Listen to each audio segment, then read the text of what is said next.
Alright everybody, welcome to Rana's Radar. Now this is a special treat because with me I've got Steve Moal here, and not only that, we've got one of his builds, but before anything, like all interviews, let's find out a little bit more about Steve. Sir, thank you so much for your time. How are you going today? I'm doing great. Just wonderful. How are you enjoying 2024 Grand National Roadster Show? How is it going here for us? Wonderful. So I've been coming to this show for many years. Probably started about 1957 when I was very young. And our family has been involved with these shows for all those times. But we always love it. It used to be the Oakland Roadster Show. I think it was Grand National, but we called it the Oakland Roadster because we're from Oakland. Okay, well it was closer to home for you now. Yeah. But nonetheless, you've continued it on to here in Pomona, California. Before all this, you're a third generation builder, a name that is very well known in the hot rodding industry. How did you begin? Well, I grew up around it like a lot of these multi-generation things. So I grew up around it, and maybe we didn't know any better, but we were becoming what our parents and grandparents did. So there was no plan. It just sort of happened. You know what I mean? You just sort of did what you loved. I loved automobiles early on, and our family my grandfather was a wheelwright and a coach builder from France.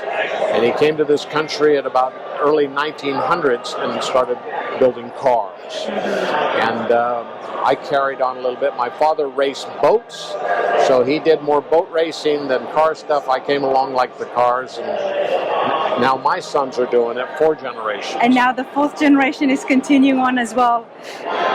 The craftsmanship is amazing on your builds. Thank you. We have something right here as well, so we're going to have a look at that in detail. But before we do so, Steve, tell me, where do you see the future heading for the new current generation of builders and custom car builders? Well, it's going to get better. Old guys like me don't like change, but you can either dislike it or embrace it. I choose to embrace the change. I want to be part of the change. I might not be doing the work, and understand all of it, but I want to be part of it. So my sons, their world's different than my world, and they grew up in a different world. So, and it's computerized, digitized things, all this kind of stuff. We're embarking on a project now that I can't even hardly comprehend, and we're going to be part of it. So we're very fortunate to have that experience. But what you did is very incomprehensible even to us younger generations. You hand build cars. We hand build cars, and we still love that process, and I hope that doesn't ever die out because they're true. It's like the craftsmen have their fingerprints all over cars. Yes. When things are handmade. Yes. And that's wonderful. And there's a certain softness to things that are handmade, like the old pattern makers. I mean, the radius in some of these things was their thumb. That's the radius. It's something that we didn't predict the radius with a computer. So things are very soft and beautiful. So we try to capture that, and we try to let the craftsmanship show. We don't try to make things perfect. We try to make them beautiful and well engineered, so they function well and are beautiful. Well engineered is definitely the term for some of the stuff that comes out of your shop. Yeah. And I'm lucky. I have a great young staff that are probably better than I ever was, and they do beautiful work. There's no question about it. Steve, you want to stay up to date with the modern trends that's happening, and what's behind me says exactly that. You've got something in bare metal. And bare metal is just all over the place these days. Everyone wants to do things in bare metal. That's right. Check this out. Steve, please talk to me. What am I looking at? Well, this started life as a 36 Ford Roadster, and we kind of moved around. We built it for a gentleman named Eric Zausner. We built 5 cars for him. This is one of them. And this is called the Aerosport. We did not want to lose its connection to the old Ford. That's why it has the old Ford grille. But we wanted to make it uniquely different. And so we changed its proportion, moved the cockpit back, and changed its suspension, and so on and so forth. But it's truly unique, and it's all handmade. It is absolutely beautiful. I'm loving the different tones here. It is very aerodynamic, just like the name. So all a these lot of panels are made of changes. aluminum, even though some of them are painted and some of them are polished. But we like contrast, and it kind of separates it. So we didn't want it to be seamless. We wanted to have division lines, cut lines we call them, you know, and they're important where you put the cut lines. They add to the design. So, and I've always said that good design has a certain simplicity to it. So we try to keep things simple, if there's such a thing, you know. So From a distance, you can walk past this and think that it is a simple and bare metal. Yeah. However, there is so much happening. Yes. There is so much craftsmanship here. I don't know where to begin, but let's start here on the side here. Well, these panels are handmade. They're welded together. You can't see the welded seams. There's not many parts.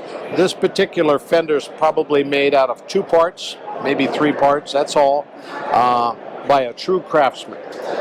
These are craftsmen that have mastered their craft. So this is all handmade, very old world type construction. It's absolutely beautiful. Aerosport. What is the power plant?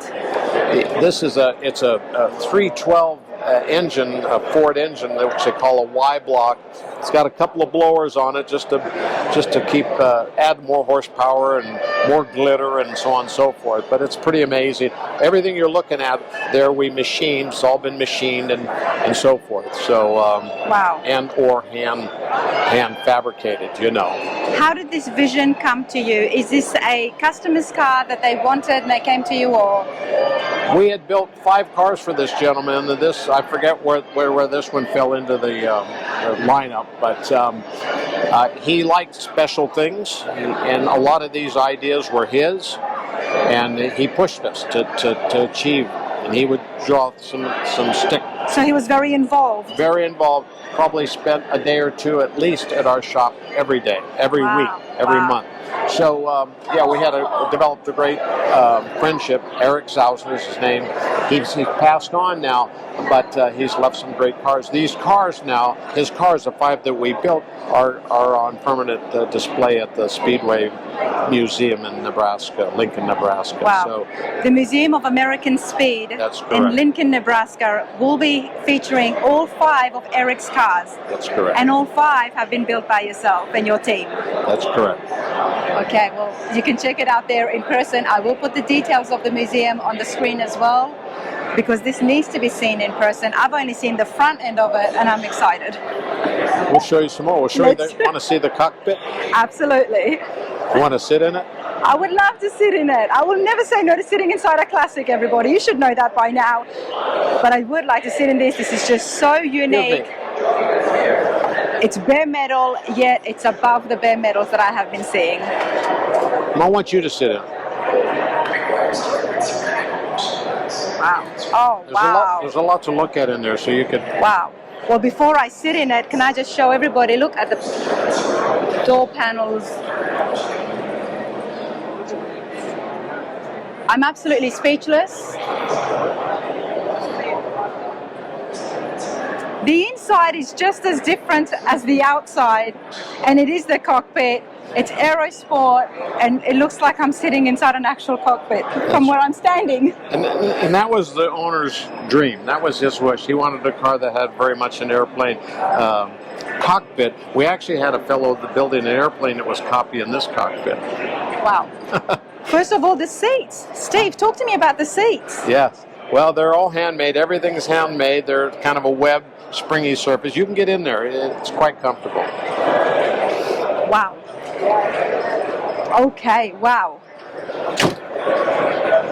This is, for starters, they're very comfortable seats. It's like an airplane. Like an airplane, but there's so much room here. Yeah. I'm just enjoying this for just a second. It's great. Great experience. And then I'm going to show you guys the dash. I will tease you because there's a lot going on there. Every little piece in here, all the little handles, the steering wheel, these are all handmade by true craftsmen. A lot of this stuff is, some of it is machine work, some of it's simply hand work.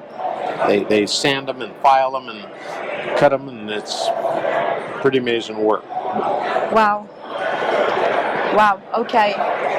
Wow, can we look at this window over here? It reminds me of the pistol grip shifters from Mopar, but that opens up the window.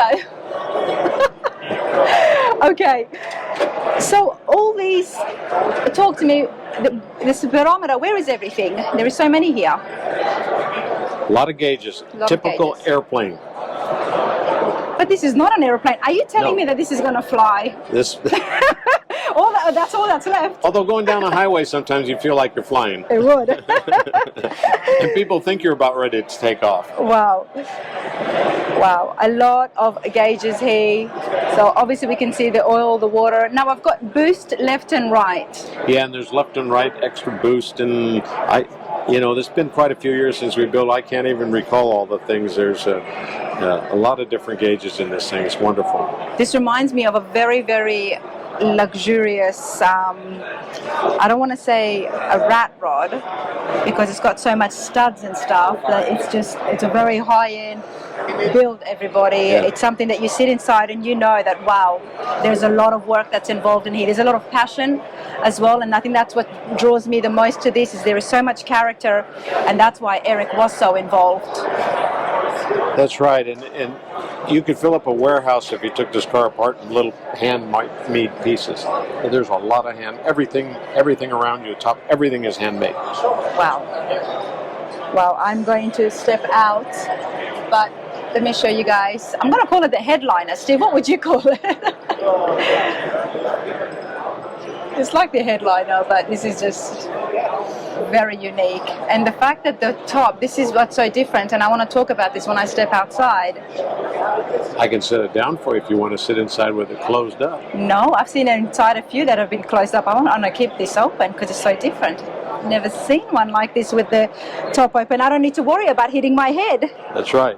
And I'm guessing Eric must have been a tall guy? He was a big man. He was a big man, and here's a picture of him right here.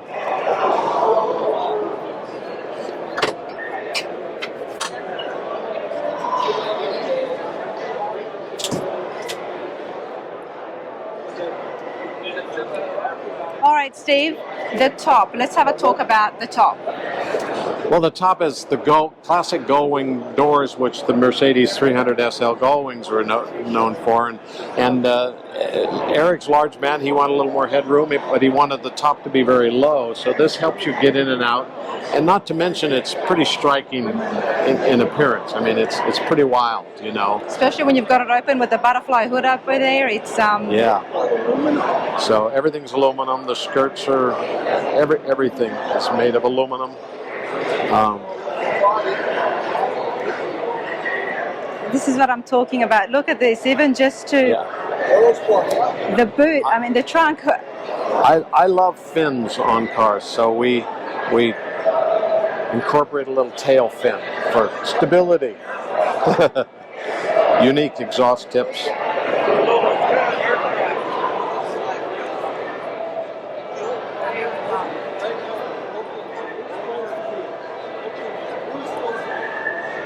I want to show the fine lines, the small, minimal gaps. It's just, and something like this with so many pieces coming together, everything is so seamless. Yeah, it's a lot of work. That's because it's your work. I'm looking at it, recalling some of the days on this. I haven't forgot about the car by any means, but some of the little details I'm saying, oh yeah, I remember doing this now. Yeah. But, people who know and seen your work would not be surprised, and I'm so glad that I saw it today. Watch your step. Thank you. This is absolutely beautiful, Steve. So what are you working on now?